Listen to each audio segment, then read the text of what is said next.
하나님 말씀 함께 봅니다. 하나님 말씀은 누가복음 19장 1절에서 10절까지 말씀입니다. 누가복음 19장 1절에서 10절까지 말씀 번갈아 가면서 읽습니다. 제가 먼저 읽겠습니다. 예수께서 여리고로 들어가 지나가시더라. 삭개오라 이름하는 자가 있으니 세리장이요 또한 부자라. 그가 예수께서 어떠한 사람인가 하여 보고자 하되 키가 작고 사람이 많아 할 수 없어 앞으로 달려가서 보기 위하여 돌 무화과 나무에 올라가니 이는 예수께서 그리로 지나가시게 되밀어라. 예수께서 그곳에 이르사 쳐다보시고 이르시되 삭개오야 속히 내려오라. 내가 오늘 내 집에 유하여 하겠다 하시니 급히 내려와 즐거워하며 영접하거늘 뭇 사람이 보고 수군거려 이르되 저가 죄인의 집에 유하러 들어갔도다 하더라. 삭개오가 서서 주께 여짜오되 주여 보시옵소서 내 소유의 절반을 가난한 자들에게 주겠사오며 만일 누구의 것을 속여 빼앗은 일이 있으면 내 갑절이나 갚겠나이다. 9절 10절 함께 읽습니다. 예수께서 이르시되 오늘 구원이 이 집에 이르렀으니 이 사람도 아브라함의 자손이미로다. 인자가 온 것은 잃어버린 자를 찾아 구원하려 함이니라. 아멘. 기도하고 말씀 선포합니다. 하나님 아버지, 말씀이신 하나님 앞에 섭니다. 오늘도 말씀하여 주심으로 우리 삶에 함께 하시고 우리 삶에 임재하시는 이 하나님을 깊이 경험하게 하여 주옵소서. 하나님을 만남으로 우리의 삶이 새로워져 가게 하여 주옵소서. 예수님 이름으로 기도드리옵나이다. 아멘. 독일 시인인 칼 부세의 산 너머 저쪽이라는 제목의 시가 있습니다. 번역이 맛깔스럽지는 않지만 시인이 뭘 말하려고 하는지 그 의도를 생각하며 이 시를 한번 잘 들어보시길 바랍니다. 산 너머 저쪽 하늘 멀리 행복이 있다고 말을 하건만 나도 남들 따라 행복을 찾아갔다가 눈물만 머금고 돌아왔다네. 산 너머 언덕 너머 더욱더 멀리 그래도 사람들은 행복이 거기에 있다고 말을 한다네. 시의 내용은 이렇습니다. 사람들은 먼 곳에 행복이 있다고 믿고는 행복을 찾아 평생에 걸쳐 저 산 너머 멀리까지 가보지만 그러나 거기에 행복이 없다라는 것을 인생을 다 마칠 쯤에야 깨닫고는 처음 자리로 돌아옵니다. 그럼에도 불구하고 사람들은 여전히 산 너머 저 먼 곳 어디쯤에는 행복이 있을 것이다 이렇게 말을 하고 있다라는 것이 이 시의 내용입니다. 이 시를 보면 사람은 누구나 행복하게 살고 싶어 한다라는 것을 알게 됩니다. 아니 인생의 가장 큰 목적이 어쩌면 행복인지도 모르겠습니다. 그런데 문제는 이 행복을 어디서 찾을 수 있느냐는 것입니다. 행복이 어느 장소나 사건에 있는 것이 아니라 삶의 자세와 태도에 있다라면 도대체 어떤 자세와 어떤 태도에 이 행복은 있는 것일까요? 행복 경제학의 창시자인 리처드 이스털리는 지적 행복론이라는 책에서 행복의 3요소를 언급합니다. 행복의 3요소란 물질적 부, 건강, 가족을 포함한 사회관계라고 얘기를 합니다. 학자의 견해이기에 100% 맞다고 할 수는 없겠지만 그래도 저명학자의 주장이고 또 실제 대부분의 사람들이 이 행복의 3요소에 수긍하고 있습니다. 리처드 이스털린의 주장처럼 인간은 어느 정도의 물질과 그리고 건강과 원만한 인간관계를 맺고 있을 때에 행복을 누릴 수 있는 것 같습니다. 그런 면에서 행복하고 싶거든 어느 정도의 물질과 또 건강과 원만한 인간관계를 맺기 위해 노력하시길 바랍니다. 문제는 우리 사회가 이 행복의 첫 번째 요소인 물질적 부에 너무나 많은 기대를 갖고 있다는 것입니다. 마치 물질적 부가 행복을 위한 유일한 요소인 것처럼 생각하는 사람들이 많이 있습니다. 그러나 17개 선진국을 대상으로 미국의 퓨 리서치 센터의 조사 결과를 보면 이 17개 선진국 중에 14개 선진국에서 행복을 위해 가장 중요한 요소를 가족이라고 답변을 합니다. 두 번째 중요한 요소로 친구나 사회 같은 공동체라고 답변을 했습니다. 지구상에서 가장 잘 산다라고 하는 선진국 국민들이 깨달은 것은 가족과 공동체가 행복을 결정하는 데 가장 중요한 요소라는 것입니다. 물론 선진국 국민들도 물질적 부가 행복을 결정하는 데 상당한 역할을 한다라고 얘기를 합니다. 그러나 가장 중요한 것은 아니다라고 하나같이 이야기를 합니다. 물질적 부가 갖고 있는 독특한 특징이 있습니다. 이 물질적 부는 어느 일정 수준에 이르면 행복도를 더 이상 높이지 못한다는 것입니다. 물질을 소유함으로 인해 생기는 행복의 한계 효용은 계속 낮아지다가 어느 순간 0에 수렴합니다. 이 말을 쉽게 풀이하면 100만 원이 전 재산인 사람과 1000만 원이 전 재산인 사람은 재산의 크기에서는 900만 원 정도밖에 차이가 나지 않죠. 그렇지만 한 10배 정도 차이가 나는데, 이런 두 사람 100만 원이 재산인 사람과 1000만 원이 재산인 사람을 봤더니 행복도에서는 상당한 차이가 나더라는 겁니다. 이왕이면 100만 원 갖고 있는 사람보다는 1000만 원 갖고 있는 사람이 행복도가 훨씬 높습니다. 자, 그런데 한 100억 가진 사람과 100조 가진 사람은 무려 1000배의 차이가 나지만, 그 정도로 많은 재산을 갖게 되면 물질적 부의 한계 효용이 0에 이른 상태이기 때문에 100억 가진 사람과 1000조 가진 사람의 행복도는 아무런 차이가 없다는 것입니다. 결국 물질은 어느 정도에 이르게 되면 더 이상 행복을 주지 못한다는 뜻입니다. 이것은 근대 우리나라를 보면 더 분명해집니다. 우리나라의 1인당 GDP를 살펴봤더니 1953년도에는 67달러였는데 70년이 지난 2023년도에는 32,142달러로 무려 480배나 높아졌습니다. 산술적으로 70년 만에 부의 양이 480배나 늘었기에 행복도도 그만큼 늘어야 되는데 전혀 그렇지 않다는 것입니다. 유엔에서는 2012년부터 세계 행복지수 순위조사를 시작하였는데, 2012년 우리나라 국민의 행복지수는 한 200여 나라 중에 56위였습니다. 그런데 2022년 59위로 7계단 밀려납니다. 2012년에서 2022년 사이 우리나라는 1인당 GDP가 급격히 늘어나 선진국 대열에 들어섰는데 도리어 행복지수 순위는 떨어졌습니다. 그것만이 아닙니다. OECD 선진국이라고 하는 OECD 국가 중 자살률이 20년째 1위를 차지하고 있습니다. 우리나라가 선진국이 된 후 태어난 20대의 젊은이들 중에서 우울, 불안, 장애 환자가 2017년도에는 13만 명이었는데 2021년도에는 28만 명으로 2배 이상 급증합니다. 경제적으로 훨씬 더 부유해지고 있는데 젊은이들이 더 우울해지고 있고 불안을 겪고 있다는 것입니다. 물질적 부가 행복을 가져온다는 생각은 허상이다라는 증거입니다.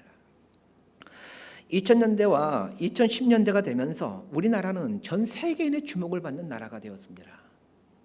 급격한 경제 성장과 세계를 열광시키는 K컬처로 온 세계인의 부러움을 받는 나라가 되었지만 국민 개개인의 불행도는 더 커지고 있습니다. 더 많은 부를 창출하면 행복할 줄 알았는데 더 불행해진 이 현상을 어떻게 설명해야 할까요? 이 문제를 해결하기 위해서는 국가적 차원에서 사회 양극화 해소를 위한 각고의 노력이 필요합니다. 그러나 더 중요한 것은 개인적 차원의 의식 변화입니다. 오늘 본문에는 부자였지만 가장 불행한 삶을 살던 한 사람이 가장 행복한 사람으로 바뀌는 이야기가 나옵니다. 그 사람의 이름은 삭개오입니다.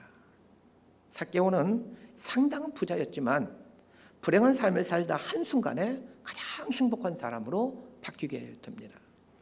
자, 오늘 본문 1절 말씀, 누가복음 19장 1절 말씀을 함께 읽도록 합니다. 시작. 예수께서 여리고로 들어가 지나가시더라. 오늘 본문의 공간적 배경은 여리고입니다. 지난 시간 본문인 누가복음 18장 35절에서 43절에 그 맹인인 바디메오 사건을 배웠는데, 그 사건의 공간적 배경도 여리고였죠. 지난 시간에 여리고라는 도시에 대해서 자세히 설명드렸습니다. 지난 시간에 못 들으신 분을 위해, 그리고 지난 시간에 들었지만 돌아서면 잊어버리는 망각의 은사를 갖고 있는 분을 위해 다시 한번 이 여리고라는 도시에 대한 이야기를 드립니다. 여리고는 이스라엘에서 가장 오래된 도시로 이스라엘 백성들이 가나안 땅에 들어오기 훨씬 이전부터 도시가 형성되어 있던 곳입니다. 오래전부터 도시가 형성된 이유는 사시사철 온화한 기후와 여리고 바로 옆에 흐르는 요단강 때문입니다. 여리고에 대한 별명이 종려나무 성읍 혹은 향기나는 도시인데, 이 별명이 말해주는 것처럼 여리고는 사시사철 각종 나무와 과수와 꽃이 만발한 곳입니다. 여리고라는 곳이 얼마나 아름다운 곳이었던지 그 로마의 시저의 암살 이후에 강력한 후계자였던 로마의 안토니우스가 그 연인인 클레오파트라에게 애정의 증표로 선물로 준 곳이 이 여리고입니다. 인류 역사상 가장 아름다운 여인으로 평가받는 클레오파트라처럼 여리고는 지구상에서 가장 살기 좋은 지상 낙원이었습니다. 그런데 예수님 시대 여리고는 두 개로 나누어진다라고 말씀드렸죠. 구약 시대부터 사람들이 살던 곳을 편의상 구약의 여리고 이렇게 부르고, 실제 구약의 여리고 이렇게 부르는 곳은 없습니다. 다만 제가 여러분들에게 이해를 돕기 위해서 그냥 그렇게 부르는 거예요. 구약의 여리고라고 부르고, 헤롯 대왕 때에 구약의 여리고로부터 남쪽으로 2km 떨어진 곳에 새로운 신도시를 만드는데 이곳을 편의상 신약의 여리고 이렇게 부르겠습니다.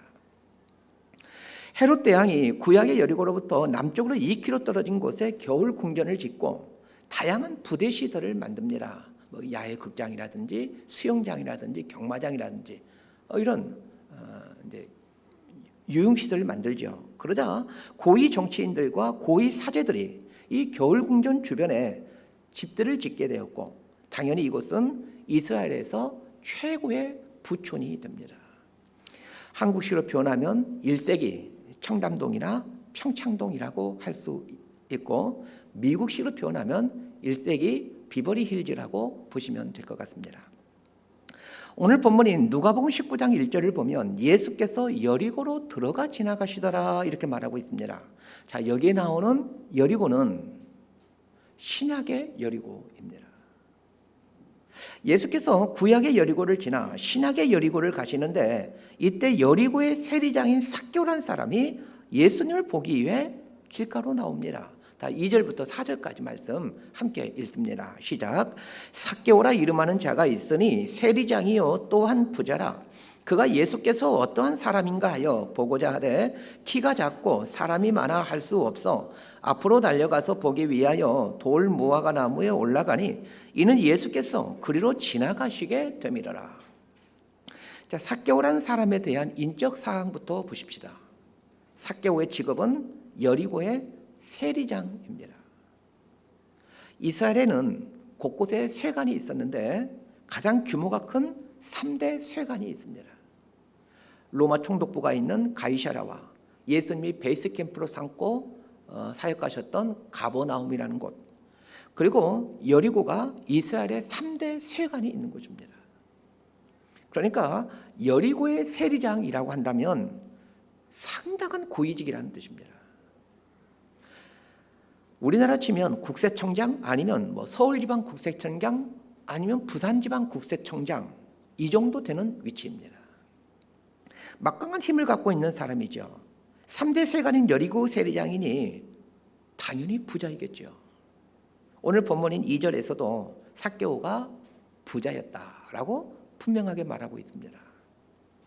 부자이며 상당한 고위직에 있는 삭개오가 예수님을 보기 위해 돌 무화과 나무에 오릅니다. 삭개오가 돌 무화과 나무에 올라간 이유에 대해 성경은 키가 작기 때문이고 사람들이 많이 있었기 때문이다라고 얘기를 합니다. 이 돌 무화과 나무에 올라간 이유를 설명하려고 하는데 먼저 알아야 될 것이 돌 무화과 나무입니다. 삭개오가 예수님을 보기 위해 나무에 올라갔다 이렇게 표현해도 의미를 전달하는데 아무런 문제가 없습니다. 삭개오가 올라간 나무가 사과나무는 어떻고 배나무는 어떻습니까? 예수님을 보기 위해 나무에 올라갔다. 이게 중요하지. 올라간 그 나무가 무슨 나무인지 뭐가 중요하겠습니까? 그럼에도 성경은 별로 중요하지 않는 이 돌 무화과 나무에 올라갔다라는 것을 명확하게 기술하고 있다는 것입니다. 예전 성경 번역본에서는 뽕나무라고 번역되었는데 개역 개정은 돌 무화과 나무로 번역하고 있습니다. 신앙생활 하신 지 오래되신 분들은 이 삭개오와 관련하여 뽕나무에 올라간 삭개오 이렇게 기억하고 있으실 것입니다. 그러나 뽕나무보다는 돌 무화과 나무가 더 적절한 번역입니다. 뽕나무는 사람이 오르기에는 그 줄기가 가늘어 나무에 오르기가 쉽지 않습니다. 그럼에도 예전 번역본에서 뽕나무라고 번역한 이유가 있습니다. 돌 무화과 나무라고 번역된 헬라어 단어가 시코모레아라는 단어입니다. 이 시코모레아라는 이 헬라어 단어는 뽕나무과에 속한 나무라는 뜻입니다. 그러나 이 삭개오가 올라갔던 나무는 뽕나무과에 속한 나무였지만 뽕나무는 아닙니다. 호랑이가 고양이과에 속한 동물이지만 고양이가 아닌 것처럼 말입니다. 돌 무화과 나무에 대한 히브리어 단어는 바카입니다. 이 바카는 이집트 무화과를 뜻하는 단어입니다. 이 바카라는 단어가 중요해서 근데 여러분이 말해도 히브리어 말이기 때문에 잊어버릴 것 같아서 제가 준비한 교보제가 있습니다. 네, 바카스이죠. 돌 무화과 나무 생각할 때는 이 바카스를 생각하시면 됩니다. 이 바카는 이집트 무화과를 뜻하는 단어입니다. 그래서 정확한 번역은 이집트 무화과인데 이스라엘 사람들은 이집트에서 건너온 무화과를 돌 무화과라고 불렀습니다. 그런 면에서 가장 적절한 번역은 이집트 무화과이고 돌 무화과 나무도 나쁜 번역은 아닙니다. 이집트 무화과 나무인 돌 무화과 나무의 특징이 있는데 이 나무는 나무 아래에서부터 가지가 갈라져서 오르기에 편하게 되어 있다는 것이고 또 하나의 특징은 잎사귀가 많아 몸을 숨기기가 쉽다라는 특징이 있습니다. 달리 말하면 돌 무화과 나무에 올라가 있으면 나무 위에 있는 사람은 나무 아래에 있는 사람을 볼 수 있지만 나무 아래에 있는 사람이 나무 위에 있는 사람을 보기는 쉽지가 않습니다. 삭개오가 잎사귀가 많이 있는 돌 무화과 나무에 올라 자신의 몸을 숨기고자 했던 이유는 차차 말씀드리겠습니다.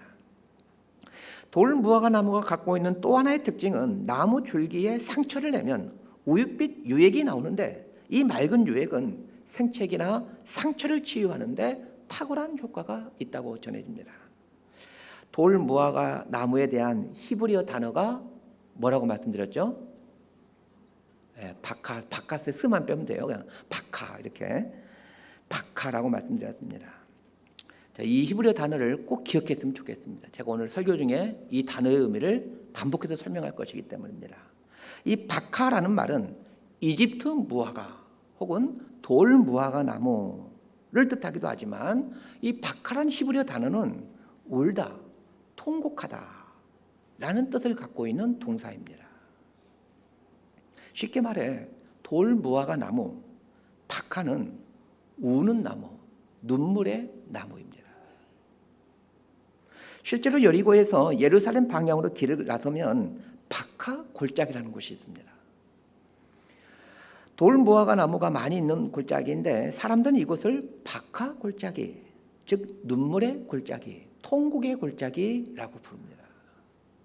돌 무화과 나무가 눈물의 나무, 통곡의 나무라는 뜻이 있다는 걸 기억하면서 이 삭개오가 오른 돌 무화과 나무를 보셨으면 합니다.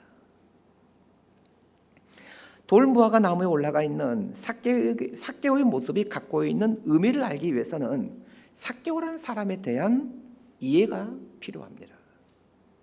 다른 사람들은 예수님을 보기 위해 길가에 있는데 왜 삭개오는 굳이 돌 무화과 나무에 옳은 것일까요? 그것은 삭개오라는 사람의 독특한 특징 때문에 그렇습니다. 자, 삭개오라는 사람을 보십시다. 위에서 설명드렸듯이 삭개오는 여리고의 세리장입니다. 그리고 상당한 부자입니다. 근데 이 당시 세리들은 동족을 팔아 부귀영화를 누리는 흡혈귀 같은 사람들이었습니다. 당연히 동족인 이스라엘 사람들은 삭개오와 상종하지 않습니다. 그 집 앞을 지나갈 때면 침을 태 뱉으면서 지나갑니다. 삭개오가 다른 사람들 속에 있지 않고 돌 무화과 나무에 오른 것은 다른 사람들과 함께 있는 것이 상당히 거북했기 때문입니다. 3절 하반절에 보면 사람이 많아 할 수 없어 이렇게 나와 있는데 이 말의 의미가 이것입니다. 직업의 특성상 삭개오는 사람들 속에 함께 있을 수가 없었습니다. 삭개오라는 이름은 히브리어 자카이라는 말에서 나온 말입니다. 자카이라는 말은 의롭다, 깨끗하다라는 뜻입니다. 삭개오의 부모는 삭개오가 태어날 때 의로운 삶을 살아라, 깨끗한 삶을 살아라 라는 기대와 희망으로 삭개오라고 이름을 지었습니다. 그러나 정작 삭개오 삶은 로마의 앞잡이가 되어 동족의 피를 빨아먹는 거머리 같은 가장 불의하고 가장 더러운 삶을 살게 됩니다. 세리란 직업을 갖게 되면 회당에 들어갈 수도 없고 요즘 같으면 우리말로는 교회 예배당 안으로 들어올 수 없다는 얘기입니다. 그리고 재판의 증인으로도 설 수가 없습니다. 이스라엘 사람이라면 어느 누구도 세리인 삭개오와 친밀한 관계를 맺으려 하지 않습니다. 삭개오는 돈이 많은 부자였지만 실은 지독한 가난뱅이였습니다. 삭개오 매 끼니 밥상에는 진수성찬이 차려져 있지만 삭개오는 배고픈 영혼이었습니다. 또한 열심당원과 열심당원의 무장단체인 사카리의 표적 1순위였습니다. 이 사카리는 이런 로마의 앞잡이들과 로마의 높은 사람들을 암살하는 것을 목적으로 삼고 있는 무장단체입니다. 유대 당원들의 테러로부터 늘 긴장하며 살아야 했으니 삭개오는 늘 두려움에 떨고 있는 영혼이었습니다. 오늘 본문 3절에 보면 삭개오가 키가 작고 사람이 많아 돌 무화과 나무에 올라갔다 이렇게 말하고 있습니다. 그런데 키가 작다고 예수님을 볼 수 없는 것이 아닙니다. 재미있는 것은 이 키라고 번역된 헬라어 단어 헬리키아라는 단어는 신장을 말할 때도 사용되는 단어이지만 나이, 목숨, 충분히 장성함, 성숙함 이런 뜻의 단어입니다. 그러니까 키가 작다라는 말은 단어의 원래 뜻대로 번역한다면 나이가 작다, 생명이 얼마 남지 않았다, 충분히 장성하지 못했다, 성숙하지 못했다 이렇게 번역할 수 있습니다. 여러 가지 정황상 삭개오 나이가 적은 사람으로는 보이질 않고 그렇다고 또 생명이 얼마 남지 않은 그런 상태인 것은 아닌 것 같습니다. 반면에 삭개오가 충분히 장성하지 못했다, 삭개오가 충분히 성숙하지 못했다라는 것은 타당성이 높습니다. 즉 삭개오가 키가 작았다라는 말을 삭개오가 충분히 장성하지 못했다, 충분히 성숙하지 못했다라는 말로 해석할 수 있습니다. 사람이 어떤 과정을 통해 성장하고 성숙해집니까? 여러분이 어떤 과정을 통해 성장해 왔는지, 성숙해 왔는지를 한번 곰곰이 생각해 보십시오. 사람은 타자와의 관계 속에서 깊어지고 지혜로워지며 성숙해 갑니다. 다른 사람으로부터 배움을 통해 그리고 다른 사람과 관계를 맺어가면서 사람은 지혜로워지고 성숙해집니다. 그러나 삭개오는 일찍부터 세리 노릇을 하였기에 다른 사람들과 깊은 관계를 맺어갈 수가 없었습니다. 어느 누가 세리인 삭개오와 친밀한 관계를 맺어가려 하겠습니까? 그런 면에서 삭개오는 나이는 먹었지만 충분히 장성하지를 못합니다. 즉 영적인 키, 정신적인 키가 작은 사람이었습니다. 삭개오는 동족 중 어느 누구와도 관계를 맺지 못한 채 나이를 먹었기에 오래전에 성장이 멈춰버린 작은 사람이었습니다. 나이는 먹었지만 내면이 성장할 수 없었던 작은 사람인 삭개오는 밤이 되면 큰 저택의 어두운 한켠에서 하염없이 눈물로 지새워야만 했습니다. 마치 부모가 귀가하지 않는 한밤중에 집안에 홀로 남겨진 어린아이처럼 말입니다. 그는 실로 홀로 남겨져 무서움과 외로움에 울어야만 하는 눈물의 사람입니다. 통곡의 사람입니다. 자, 눈물의 사람, 이 통곡의 사람 삭개오가 우는 나무, 통곡의 나무인 돌무화과 나무 위에 올라가 있습니다. 참 재미있는 모습 아닙니까? 이제 왜 누가복음의 기자가 별로 중요하지 않을 것 같은 내용인 삭개오가 돌무화과 나무에 올라갔다라는 것을 그렇게 분명하게 말하고 있는지, 그리고 키가 작아 돌무화과 나무에 올라갔다라는 것을 설명하고 있는지, 이제 그 이유를 충분히 짐작할 수 있을 것입니다. 삭개오라는 사람을 곰곰이 생각해 보십시오. 누가 보입니까?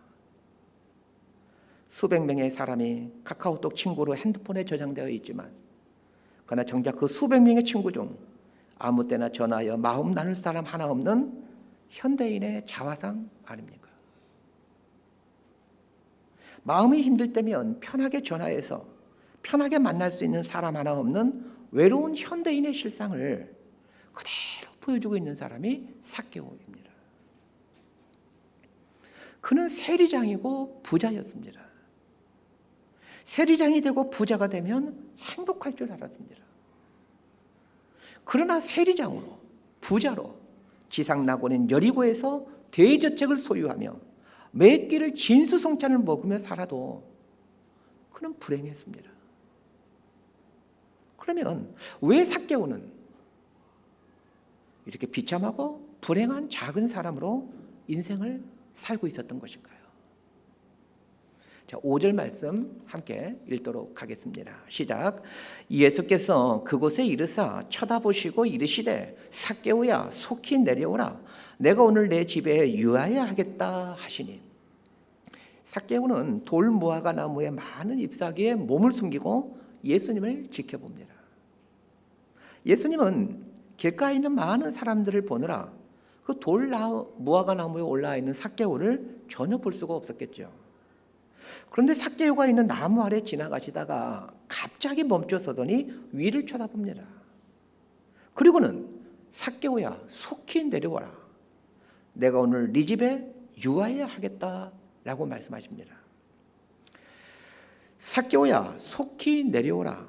내가 오늘 네 집에 유하야 하겠다라는 예수님의 이 말씀을 여러분 곰곰이 한번 논리적으로 문법적으로 생각해 보시길 바랍니다. 예수님의 이 말씀 중 전혀 불필요한 말이 있는데 그 불필요한 말이 무슨 말인지를 찾아보시길 바랍니다. 이 말이 없어도 의미를 전달하는데 아무런 문제가 없는 말이 있습니다. 힌트는 오늘 설교 제목입니다. 속히 내려오라 라는 말입니다. 예수님이 삭개오의 집에 머물려면 당연히 나무 위에 있던 삭개오가 내려와서 예수님을 안내해야만 합니다. 그런 면에서 내려오라 라는 말은 불필요한 사족입니다. 그런데 예수님은 왜 이 불필요한 말을 하는 것입니까? 내려오라 라는 말을 깊이 생각해 보십시다. 제3자인 우리에게는 예수님의 내려오라 라는 이 말은 나무 아래로 내려와라 이런 뜻으로 해석이 되겠지만 삭개오에게 예수님의 내려오라 라는 이 말은 어떤 말로 들렸겠습니까? 관찰자인 우리의 상황에서 내려오라는 말씀의 의미를 생각하지 말고 삭개오의 상황에서 내려오라 라는 말을 생각해 보십시오. 예수님이 지금 삭개오를 처음 만나는 상황입니다. 예수님이 나무 위에 누군가가 있다라는 것을 발견했다면 가장 먼저 해야 될 일은 그의 이름을 묻는 일입니다. 그런데 예수님은 이름을 묻지 않습니다. 예수님은 이름도 묻지 않고 삭개오야 라고 부르십니다. 삭개오 입장에서 생각해 봅시다. 사람들로부터 메시아, 하나님의 아들이라고 칭함받는 예수님이 한 번도 본 적이 없는 자기의 이름을 아시고 불러주십니다. 그 순간 삭개오는 예수님이 정말로 사람들이 말하는 것처럼 메시아임을, 하나님의 아들임을 직감합니다. 그런데 모든 걸 아시고 우주 만물을 창조하시고 통치하신 하나님의 아들이 삭개오게 하신 첫 마디가 내려오라 라는 말씀이었습니다. 예수님이 삭개오에게 하신 말씀이 내려오라라는 말씀은 최소한 삭개오에게는 나무 아래로 내려오라 이런 의미가 아니었습니다. 예수님의 내려오라라는 말씀은 삭개오의 인생 목표와 자세에 대한 질문이고 명령이었습니다.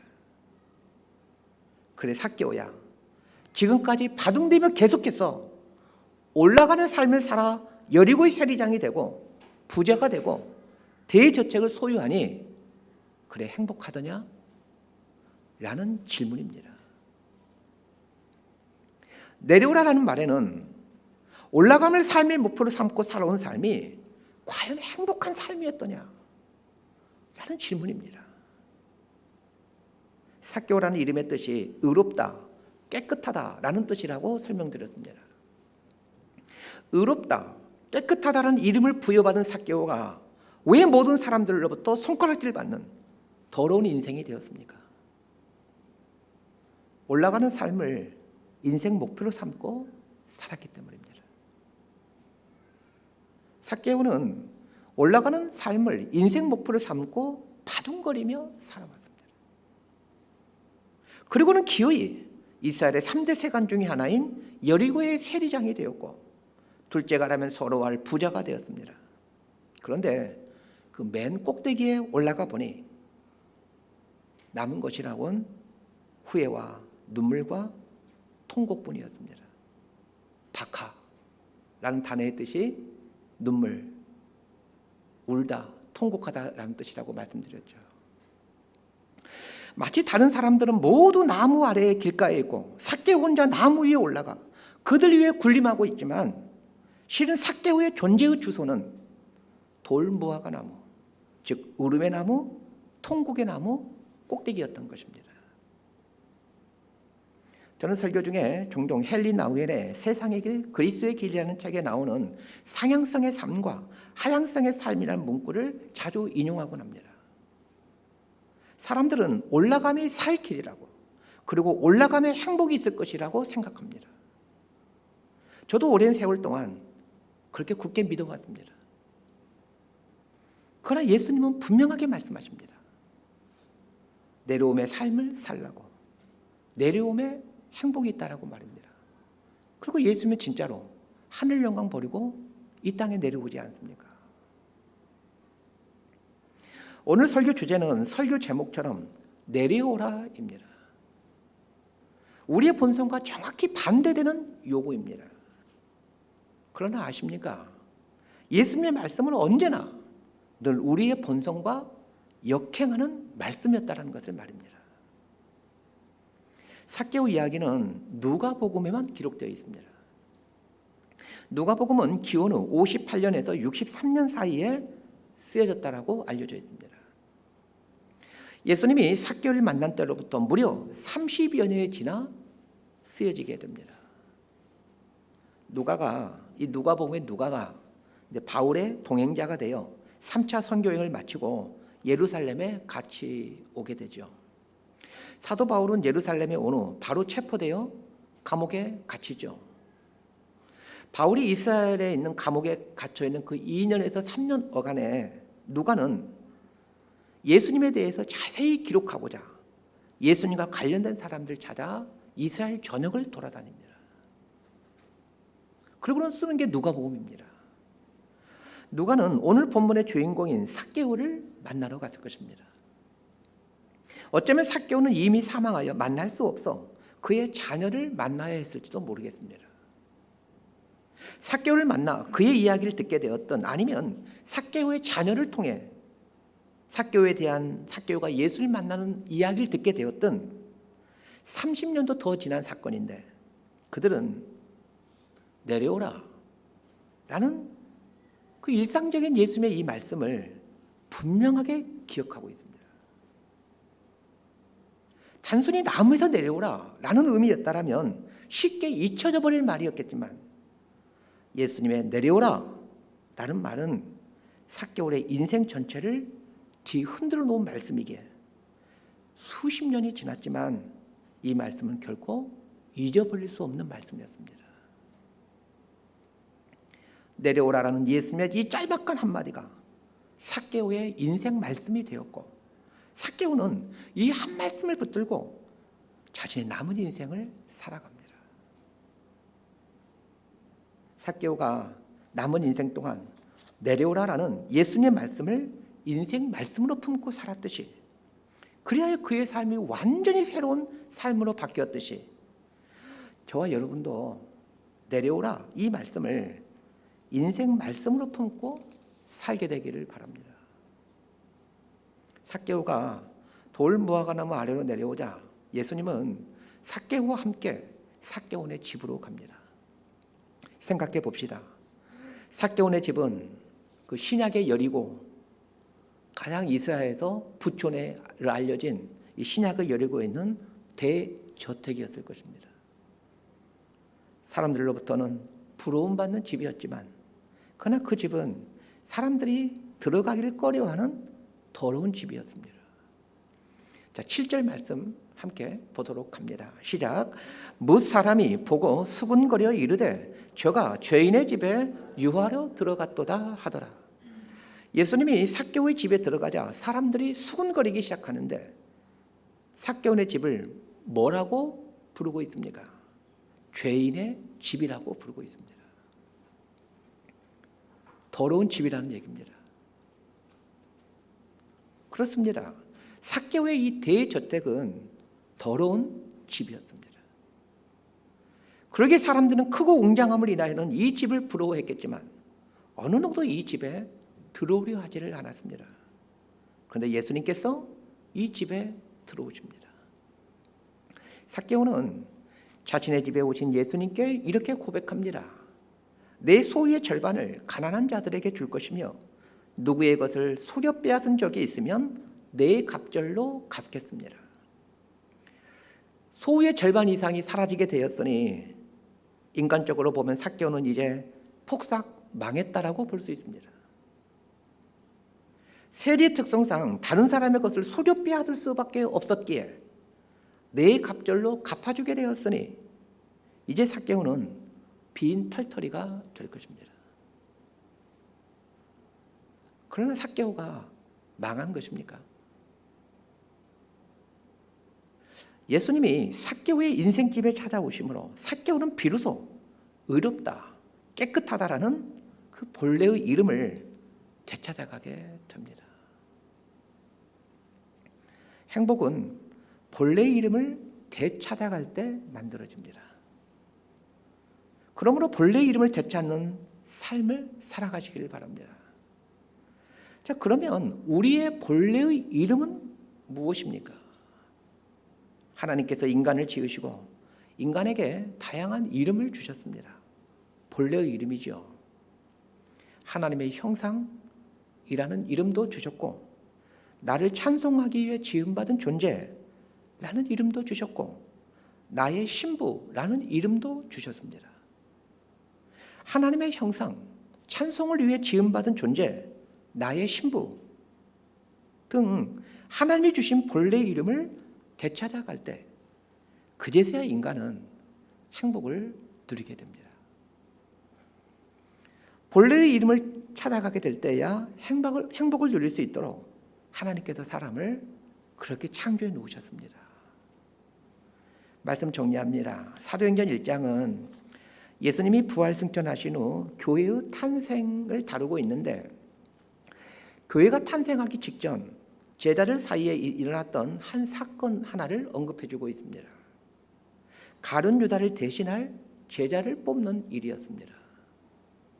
가룟 유다를 대신할 제자를 뽑자라는 제안을 베드로 사도가 얘기하는데, 자, 베드로가 이 제안을 하면서 가룟 유다와 관련하여 이런 말을 합니다. 사도행전 1장 25절 말씀 함께 보도록 하겠습니다. 시작.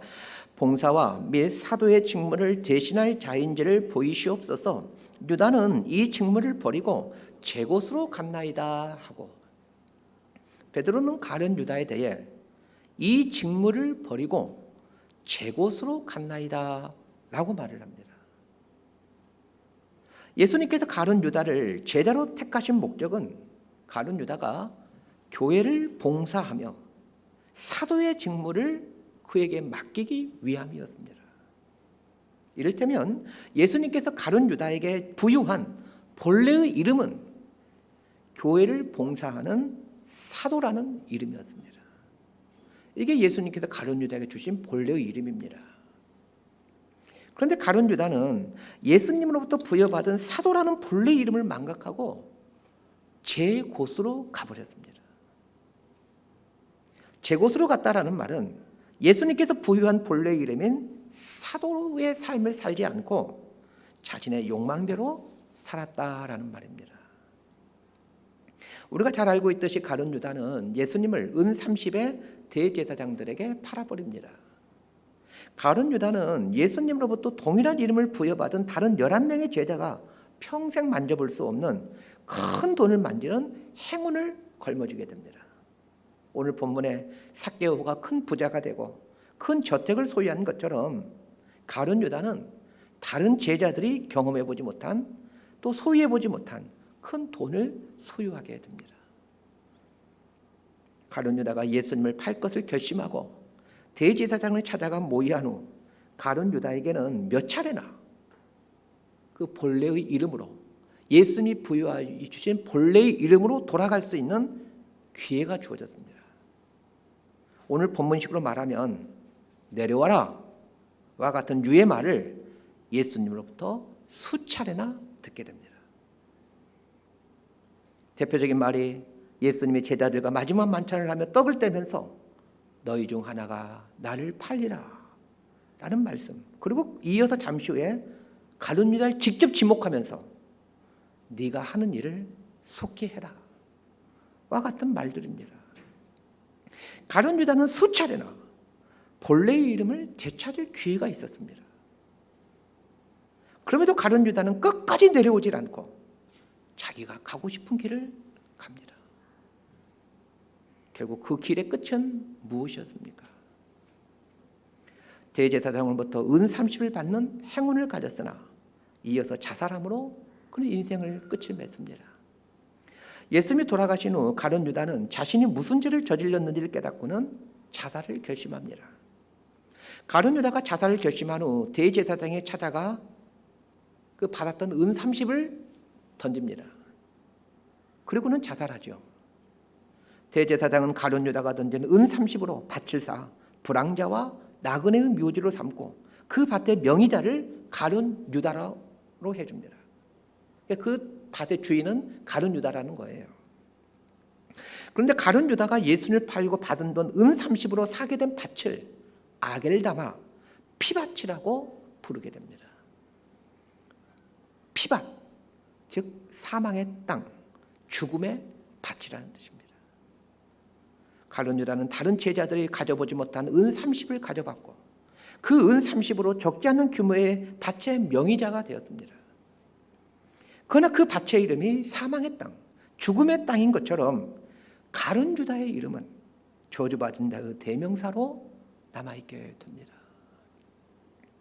하나님의 말씀 앞에 설 때마다 하나님은 우리 내면에 계속해서 내려오라 라는 말씀을 주십니다. 우리가 하나님 말씀 앞에 진지하게 서보지 않았기에 이 말씀이 들려지지 않는 것뿐이지, 정말로 하나님 말씀 앞에 서게 되면 하나님은 다양한 방식으로 우리 삶에 내려오라라는 말씀을 해주십니다. 하나님이 주신 이 말씀에 귀를 기울이지 않고 내가 가고 싶은 길을 간다라면 우리의 인생은 여전히 돌 무화과 나무 위에 올라가 있는 눈물과 통곡의 인생이 되어갑니다. 내려오라, 라는 예수님의 말씀을 듣고 내려오므로 깨끗하다, 의롭다라는 그 본래의 이름 자카리, 삭개오라는 본래의 이름을 되찾아 새롭게 삶을 시작한 삭개오처럼 저와 여러분이 내려오라 라는 주님의 이 말씀에 순종해 감으로 하나님이 주신 본래의 이름을 찾아감으로 하나님이 주신 행복을 찾게 되는 복이 있게 되기를 진심으로 소망하고 축복합니다. 기도하겠습니다. 하나님, 이 땅의 인생들을 찬찬히 봅니다. 모두 다 하나같이 올라가는 삶을 살고자 애를 쓰고 있습니다. 아니 바둥바둥대고 있습니다. 그러나 올라감의 끝자락은 돌무화과 나무인 눈물과 통곡의 삶임을 오늘 말씀을 통해 깨닫게 됩니다. 예수님께서 삭개오에게 내려오라 라고 말씀하신 것처럼 오늘 나에게 해주시는 내려오라 라는 말씀을 듣게 하시고 이 말씀에 순종해 갈 때 삭개오의 집이 구원과 잔치의 집이 되어갔듯이 우리의 인생집이 구원의 잔치의 집이 되어감을 경험해 가게 하여 주옵소서. 내려오라 라는 주님의 말씀에 순종함으로 하나님께서 저에게 부여해 주신 본래의 이름을 되찾아가는 기쁨을 누려가게 하여 주옵소서. 예수님 이름으로 기도드리옵나이다. 아멘. 우리 다 함께